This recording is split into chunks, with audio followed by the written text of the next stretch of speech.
সাধারণ নাগরিকদের সুবিধার্থে ত্রিপুরা সরকার সারা রাজ্যব্যাপী সিএম হেল্পলাইন 1905 পহেলা সেপ্টেম্বর 2021 থেকে চালু করতে যাচ্ছে।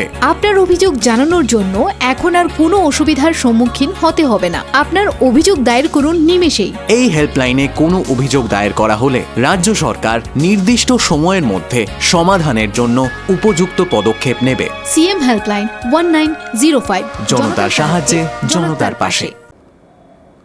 आसाम हास्टानि 10 नो रख्लायनानि बागै ख्लायजागै दङ कतर चाइटं मुं 10 नो साखावा चप्रक मुं तै हानां पिनां ख्लाय मुं मथागिया हंके कतर चाबावो अंखाने आमरा बाङालि दल सांग्रं साल सानजा जरावो बदलनि तांनगो कायसा कक्थम पान्दा रिंगै आसाम हास्टानि 10 नो रख्लायमानि पार्टी मुंनो सेजामानि लगी लगी अबहायनो कक साका आमरा बाङालि दलनि हास्टे तांफां गरांगा रुद्रपाल आसाम हास्टेनि 10 नो रख्लायमानि पार्टी मुंनो तैयै हायनो हाय सेजामानि कक साका आमरा बाङालि दल सांग्रं साल सानजा जरावा बदलनि तांनगो कायसा कक्थुम पान्दा रिंगै आमरा बाङालि दलनि हास्ते तांफां गुरांगा रुद्रपाल ककसिल जामुंथि साका आसाम हास्टेनि 10 नो रख्लायनानि बागै ख्लायजागै दङ कतर चाइटं मुं 10 नि साखावा सफर मुं तै हानां फिनां ख्लायमुं मथागिया हिंके कतर सबाबो अंखारनाय आमरा बाङालि दल हनै। আপনারা জেনেছেন ইতিমধ্যেই গোটা দেশের মানুষ আমরাও জেনে গেছি যে অসমের বুকে গত 4-5 দিন আগে একটা সংস্থা লাচিত সেনা যার নাম তার কর্ণধার শৃঙ্খল চালিহা কবে এই সংস্থা তৈরি হয়েছে বা তার দলের যিনি নেতা আমরা জানি না, তবে ইদানিং তার তৎপরতা শুরু হয়েছে আসামের বুকে। প্রকাশ্যে বিভিন্ন জায়গায় ঘোষণা দিয়েছে যে অসমের বুকে বাঙালিরা থাকতে পারবে। 48 ঘন্টার টাইম দিয়েছে, আলটিমেটাম দিয়েছে। 48 ঘন্টার মধ্যে পাতাতারি গুটিয়ে মানে বাঙালিদেরকে অসম ছাড়তে হবে, যাদের ব্যবসা বাণিজ্য আছে ব্যবসা ছাড়তে হবে, বাড়িঘর ফেলে চলে যেতে হবে। যদি না যায় তারা যা করার করবে, হুমকি, প্রকাশ্য হুমকি এক কথায়। তো এই কথা বলার পর আরেকটা সংস্থা আমরা দেখলাম, অসমিয়া যুব মঞ্চ, সাথে সাথে ওদের কথাকে মদত দিল, সমর্থন করলো এবং এদের একই বক্তব্য, বাঙালিদের অসম ছাড়তে হবে। বাঙালি সহ অন্যদের কথা বলেছে, নন অসমিয়াদের কথা বলেছে, মেনলি টার্গেট বাঙালি। হ্যাঁ, তো এই যে অবস্থা আজকে 4-5 দিন সময় গত হতে চলছে, অসম সরকার আজ অব্দি কোনো ব্যবস্থা গ্রহণ করেনি।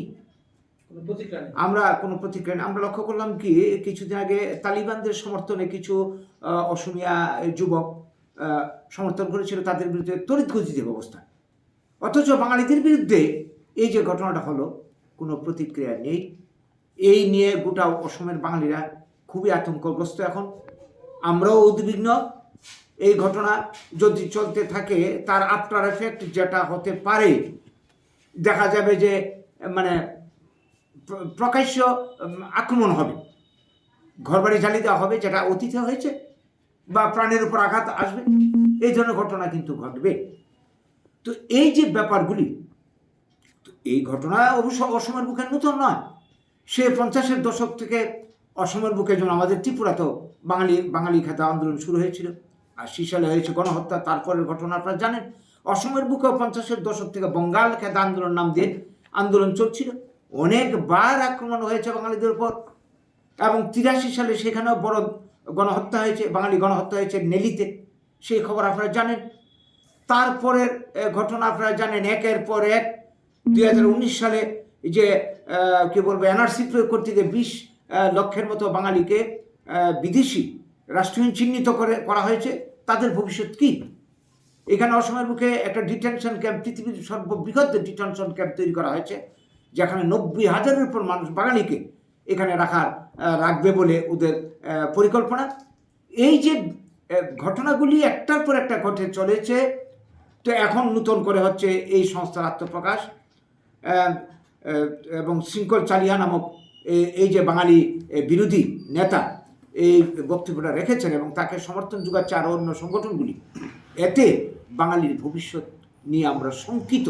অসমের বুকে আমরা জানতাম যে অসমের বুকে তথা উত্তর পূর্বাঞ্চল এবং আমার এই ত্রিপুরাতেও বাঙালিদের বিরুদ্ধে যে চক্রান্ত চলছে, এটা সবই একই সূত্রে গাথা। তো এরা আলটিমেটলি বাঙালিদেরকে মানে শেষ করে দেবে, ধর্মান জীবন সম্পত্তি শেষ করে দেবে, নাগরিক অধিকার সাংবিধানিক অধিকার শেষ করে দেবে যদি না আমরা ঐক্যবদ্ধ হই, যদি না বাঙালির ঐক্যবদ্ধ হয়।